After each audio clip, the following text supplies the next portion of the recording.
The autumn sun cast long shadows across the military parade ground as families gathered for the promotion ceremony.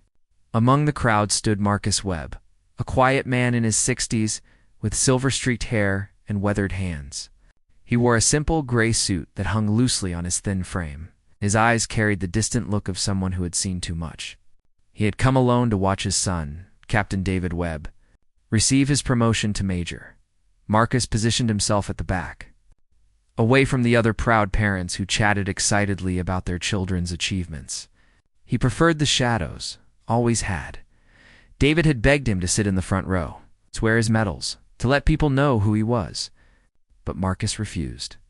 Some stories were better left untold, some ghosts better left sleeping. If you've ever wondered what it takes for a father to truly let go of his past, stay with me, because this story will change the way you see sacrifice forever. The ceremony began with the precision and formality that military traditions demanded. Young officers stood in perfect formation, their uniforms crisp, faces bright with the promise of futures yet unwritten. Marcus watched his son among them, tall and proud, and felt something crack inside his chest. David had become everything Marcus once was, everything he could no longer be.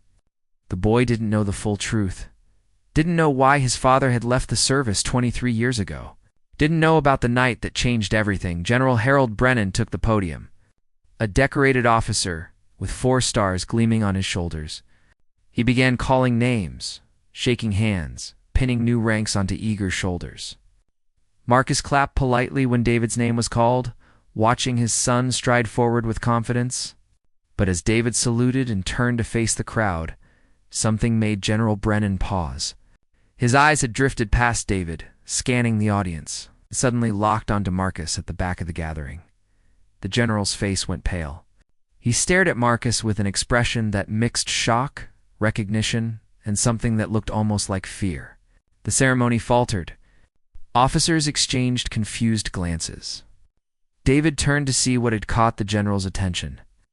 Following his gaze to where his father stood frozen, Marcus knew what the general had seen. His right sleeve had ridden up slightly when he raised his hands to clap, revealing the edge of a tattoo on his forearm. Not just any tattoo, but a specific mark that only a handful of men in the world carried. A black eagle with broken wings, wrapped around a compass rose. The mark of Operation Nightfall. A mission that officially never existed. General Brennan stepped away from the podium, forgetting protocol, forgetting the hundreds of eyes watching him. He walked directly toward Marcus, his stride purposeful but trembling. The crowd parted, whispers rippling through the gathering like wind through wheat. David moved to follow, confusion and concern written across his young face. When the general reached Marcus, he did something that shocked every person present. He came to attention and saluted. Not the casual salute of one officer to another, but the deep, reverent salute reserved for the fallen and the heroes.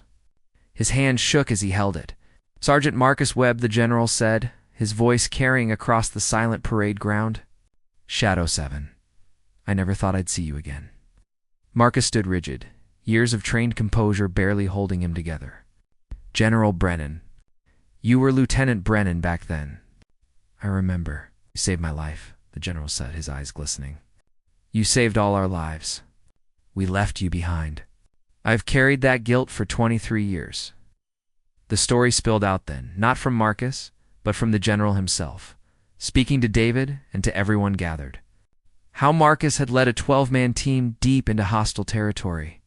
How they'd been ambushed, trapped, with no hope of extraction. How Marcus had created a diversion, drawing enemy fire while ensuring his team escaped. How he'd been captured, tortured, held for 18 months in conditions that broke stronger men.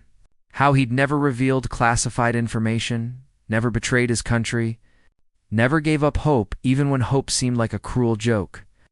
"They told us you were dead," Brennan continued, tears now flowing freely down his weathered face. "When you finally escaped and made it back, you disappeared.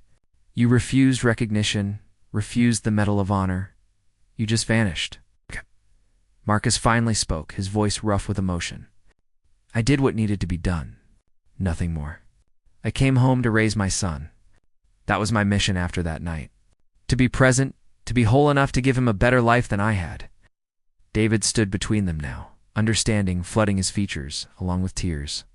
All those years of wondering why his father never talked about his service, why he lived so quietly, why he sometimes woke screaming in the night. All those years of thinking his father was just a regular enlisted, man who'd served his time and moved on. General Brennan turned to David. Your father is the reason 10 men came home to their families. I'm one of them. My daughter exists because he made the choice he did. Every promotion I've ever received, every honor I've been given, I owe to the man standing here who asked for nothing. The general removed one of his own stars and approached Marcus. This belongs to you. It always has. Marcus looked at the offered star, then at his son, then back at the general. Keep your star, Harold. I have everything I need right here. He put his arm around David's shoulders. He's my promotion. He's my medal. He's proof that something good can come from all that darkness. The parade ground erupted in applause. Officers and families alike stood, honoring the silent veteran who had asked only to watch his son's moment from the shadows. David embraced his father, both men crying openly now, years of unspoken pain and pride flowing between them. Sometimes, the greatest heroes are the ones who never ask for recognition. Sometimes the strongest warriors are the ones who choose peace. Sometimes the real courage isn't in the fighting, but in the healing that comes after. Marcus Webb taught everyone there that day what true service means. It's not about glory or medals or recognition. It's about sacrifice, love, in choosing every single day to be better than the darkness that tried to claim you. If this story touched your heart, take a moment to honor someone in your life who served quietly, who sacrificed without asking for recognition. Share this story, leave a comment about your own heroes, and remember that behind every uniform, behind every quiet person in the crowd, there might be a story of courage that changed the world in ways we'll never fully understand.